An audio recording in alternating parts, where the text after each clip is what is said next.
ప్రభునందు ప్రియమైన శ్రోతలకు వందనములు. ఈ పోడ్కాస్ట్ కార్యక్రమం నాకు స్వాగతం. మీ అందరి కొరకు ఈ కార్యక్రమమును ప్రసారం చేయుచున్నాం. విని దైవాశీస్సులు పొందుకోగలరు. ప్రియమైన శ్రోతలకు మన ప్రభువైన యేసుక్రీస్తు నామంలో శుభోదయం. శ్రోతలారా, బాగున్నారా? మీ కొరకు ప్రతి దినం ఫీబా ఇండియా పక్షముగా ప్రార్థన చేస్తున్నాం. రండి, ఈ ఉదయకాలం దేవుని సన్నిధిలో వాక్యాన్ని ధ్యానం చేద్దాం. సమూయేలు అనే అంశాన్ని ఈ ఉదయకాలం మీ మధ్యన జ్ఞాపకం చేయాలని ఆశపడుతూ ఉన్నాను. బైబిల్ గ్రంథం నుండి 1వ సమూయేలు 3వ అధ్యాయం 10వ వచనం ప్రకారం దేవుడు పిలుస్తున్నాడు. సమూయేలు అని పిలవగా, సమూయేలు నీ దాసుడు ఆలకించుచున్నాడు, ఆజ్ఞ ఇయ్యమనెను. దేవుడు సమూయేలుని పేరు పెట్టి పిలిచినప్పుడు సమూయేలుకు 4 లేక 5 సంవత్సరాల వయసు ఉండి ఉండవచ్చును. చిన్నవాడని ప్రభు సమూయేలును త్రోసివేయలేదు. దేవాలయంలో అప్పగింపబడిన సమూయేలు కొరకు సంవత్సరమునకు ఒక్కసారి మాత్రమే తల్లిదండ్రులు వచ్చేవారు. దేవుని బిడ్డలారా, మన తల్లిదండ్రులు మనల్ని విడిచిపెట్టి ప్రభు మనల్ని చేర్చుకొనును అని దేవుని వాక్యం తెలియజేస్తున్నప్పుడు, ఒకని తల్లి వారిని ఆదరింపబడిదరు. యెషయా 66:13లో ఉన్న మాట. మీ తల్లిదండ్రులు మిమ్మల్ని విడిచిపెట్టినను ప్రభు మిమ్మల్ని చేర్చుకును. ఒకని తల్లి వారిని ఆదరించినట్లు ఆదరించదును. స్త్రీ తన గర్భమును పుట్టిన బిడ్డను కరుణింపకుండా తన చంటి పిల్లను మరుచునా? వారైనా మరుచుదురు గాని నేను నిన్ను మరువను. చూడుము, నా చేతుల మీద నిన్ను చెక్కుకొని ఉన్నాను. నీ ప్రాకారములు నిత్యము నా ఎదుటనున్నవి. ప్రభు ఈ లోకమందు జీవించుచుండగా చాలా మంది తల్లిదండ్రులు తమ బిడ్డలను ప్రభు యొద్దకు తీసుకుని వచ్చేవారు గాని శిష్యులు ఆటంకపరిచిరి. అయితే ప్రభు వారు చిన్న బిడ్డలు నా యొద్దకు వచ్చుటకు ఆటంకపరచవద్దు, పరలోక రాజ్యం వారిది అనెను. అంతేకాదు, చిన్న బిడ్డ వలె తన్ను తాను తగ్గించుకుని వారు పరలోక రాజ్యమందు గొప్పవారై యుందుదురని తెలియజేసెను.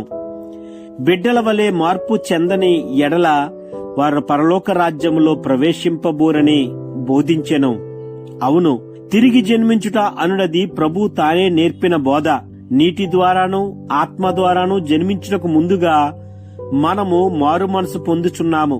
మారు మనసు, నీటి బాప్తీసం, పరిశుద్ధాత్మ అభిషేకం ద్వారా నూతన సృష్టిగా చెయ్యబడిన వారందరూ కొత్తగా జన్మించిన శిశువులను పోలిన వారే యుందిరని దేవుని వాక్యం తెలియజేస్తుంది. ఈ చిన్నవారిలో ఒక్కనను తృణీకరింపకుండా చూచుకొనుడి. వీరు దూతలు పరలోకమందున్న నా తండ్రి సముఖును ఎల్లప్పుడూ పరలోకమందు చూచుచుందురని మీతో చెప్పుచున్నానని మత్తయి సువార్త 18:10లో వాక్యం మాట్లాడుతూ ఉంది. చిన్న బిడ్డలకు దేవదూతల పరిచర్య ఉన్నది కనుక వారు భద్రముగా నుందురు. చిన్న బిడ్డలు ప్రభు కొరకు ప్రతిష్ఠించండి. వారు ఒలీవ మొక్కల వలె ఉన్నారు, కొవ్విన దూడల వలె వారు గంతు వేయుదురు. మలాకీ 4:2లో ఈ మాటలు కనబడుతూ ఉన్నాయి. బిడ్డల విషయంలో శ్రద్ధ చూపుడు ఎంతో అవసరం. బాలుడు నడవలసిన మార్గం వానికి నడిపించుము, జ్ఞాని సంకల్పించుచున్నాడు. నీ పిల్లలందరూ యెహోవా చేత ఉపదేశం నొందుదురు, నీ పిల్లలకు అధిక విశ్రాంతి కలుగును. యెషయా 53:13లో ఈ మాటలు కనబడుతూ ఉన్నాయి. ప్రియమైన వారలారా, దేవుడు మనల్ని పిలవడానికి సిద్ధపడుతూ ఉన్నాడు. ఆయన పిలుపుకు అందుకున్న నీవు నేను, నీ దాసుడు ఆలకించుచున్నాడు. చెప్పండి ప్రభు, ఆజ్ఞ ఇయ్యండి అని సమూయేలు ఏవైతే తెలియజేశాడో మనము కూడా అలాగా దేవునికి రిప్లై ఇవ్వాలన్నదే ఈ ఉదయకాలం దేవుడు మాట్లాడుతున్నాడు. చిన్న బిడ్డల్ని ఆటంకపరచకుండా సండే స్కూల్ కి పంపించే బాధ్యత దేవుడు మనకిస్తున్నాడు. యూత్ వారిని సండే స్కూల్ కి, సంఘానికి, యూత్ మీటింగ్లకి పంపించవలసిన బాధ్యత దేవుడు మనకిస్తున్నాడు. ప్రతి ఒక్కరు కూడా దేవుడు పలికినప్పుడు, దేవుడు మాట్లాడినప్పుడు, దేవుడు పిలిచినప్పుడు ఆయన పిలుపుకి ఆకర్షితులై ఆయన పిలుపు విన్నవారుగా, ఆయన పిలుపుని ఆలకించుతున్న వారిగా ఆజ్ఞ ఇయ్యమని సెలవిచ్చే బాధ్యత మనమందరిలో ఉండాలని దేవుడు మాట్లాడుతున్నాడు. ఆలోచన చేద్దామా? దేవుడు సమూయేలు పేరు పెట్టి పిలిచినప్పుడు సమూయేలు చాలా చిన్నవాడు, 4 లేక 5 సంవత్సరాల వయసు ఉంటుంది. ఆ సమయంలోనే దేవుడు సమూయేలుని పిలిచాడు. ఈ కాలంలో దేవుడు మన ఏ వయసు వారమైనా దేవుడు మనల్ని పిలడానికి సిద్ధపడుతూ ఉన్నాడు. ఇదిగో, మారు మనసు పొందాలని, నీటి బాప్తీసం పరిశుద్ధాత్మ అభిషేకము ద్వారా నూతన సృష్టిగా మీరు నేను ఏర్పడాలని, మనమందరము కొత్తగా జన్మించిన శిశువులను పోరి ఉండాలనేదే దేవుడు ఆశగా ఉంది. అట్టి రీతిగా దేవుడు మనం పిలుస్తున్నప్పుడు ఆయన పిలుపు అందుకుందాం. చిన్న బిడ్డల మనస్తత్వం వలె మనం మారు మనసు పొందుదాం. ఇదిగో చిన్న బిడ్డల్ని దేవుని సన్నిధికి నడిపిద్దాం. మన బిడ్డల్ని సండే స్కూల్ కి, యూత్ కి నడిపిద్దాం.